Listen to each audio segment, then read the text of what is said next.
ओम ब्रह्म सत्यम। जय श्री कृष्णा। आज मोहिनी एकादशी के दिन भागवत गीता का विशेष लाभ और लोगों को बड़ी आस्था रहती है। एकादशी के दिन कई लोगों से मुलाकात होती है तो बताते हैं कि एकादशी के दिन हम व्रत रखते हैं।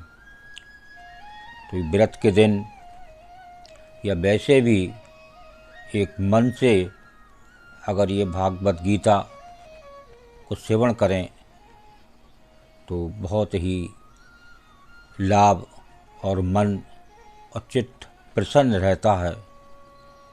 तो आज छठा अध्याय के कुछ श्लोक अर्थ सहित दास सामने रखेगा, उसका आनंद लें और सेवन करें।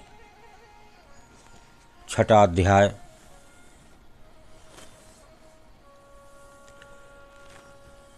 ये आत्म संयोग बहुत ही सुंदर अध्याय। भगवान श्री कृष्ण अर्जुन से क्या कह रहे हैं, बहुत ही सुंदर श्लोक। श्री भगवानुवाच अनाश्रितः कर्म फलं कार्यं कर्म करोति यः स सन्न्यासी च योगी च न निरग्निर्चक्रियः। देखिए इसमें भगवान क्या संदेश दे रहे हैं।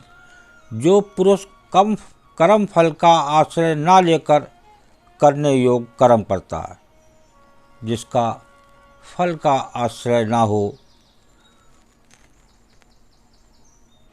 वो सन्यासी तथा योगी है। और केवल अग्नि का त्याग करने वाला सन्यासी नहीं होता। जो अग्नि का त्याग कर दे केवल वो सन्यास नहीं होता, तथा केवल क्रियाओं का त्याग करने वाला योगी नहीं है। जो क्रियाओं को त्याग कर दे वो भी योगी नहीं है। जो कर्म फल का त्याग कर दे वो योगी है।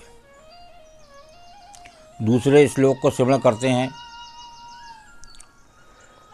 यम सन्न्यासमिति प्राहुर्योगन्तो विद्धि पाण्डव नाह्यसन्न्यस्तसंकल्पो योगी भवति कश्चन।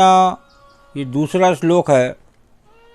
हे अर्जुन, जिसको सन्यास ऐसा कहते हैं उसी को तू योग जान, क्योंकि संकल्पों का त्याग न करने वाला कोई भी पुरुष योगी नहीं होता। जो संकल्पों का त्याग कर दे वो भी योगी नहीं है। ऐसा भगवान श्री कृष्ण ने अर्जुन को कहा। तीसरा श्लोक को श्रवण करते हैं। आरुरुक्षोर्मुनेर्योगं कर्म कारणमुच्यते योगारूढ़स्य तस्यैव समः कारणमुच्यते। ये तीसरा श्लोक है। इसमें भगवान श्री कृष्ण संदेश दे रहे हैं। योग में आरूढ़ होने की इच्छा वाले मननशील पुरुष के लिए योग की प्राप्ति में निष्काम भाव से कर्म करना ही हेतु कहा गया है। और योगारूढ़ हो जाने पर उस योगारूढ़ पुरुष का जो सर्व संकल्पों का अभाव है वही कल्याण में हेतु कहा जाता है। ऐसा भगवान श्री कृष्ण ने कहा अर्जुन को। जो निष्काम भाव से कर्म करे, निष्काम कर्म पर भगवान श्री कृष्ण ने इस पर जोर दिया है। ये एक श्लोक और श्रवण करते हैं। यदा हीनेन्द्रियार्थेषु न कर्मवनुसज्जते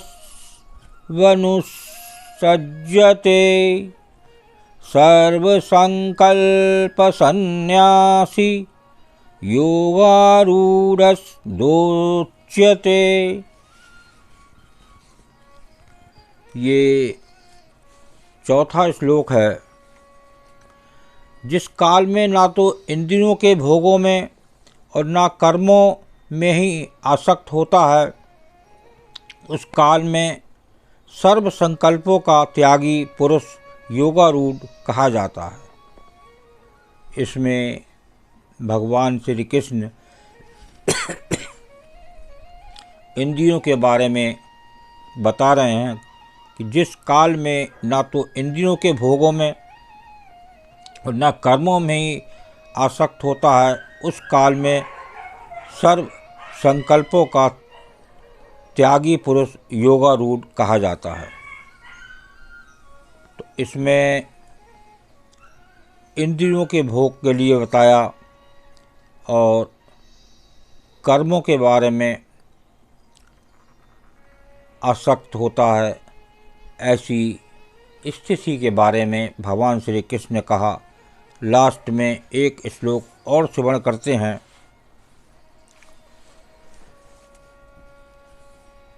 उद्धरेदात्मनात्मानन्नात्मानमवसादयेत् आत्मैव ह्यात्मनो बन्धुरात्मैव रिपुरात्मनः।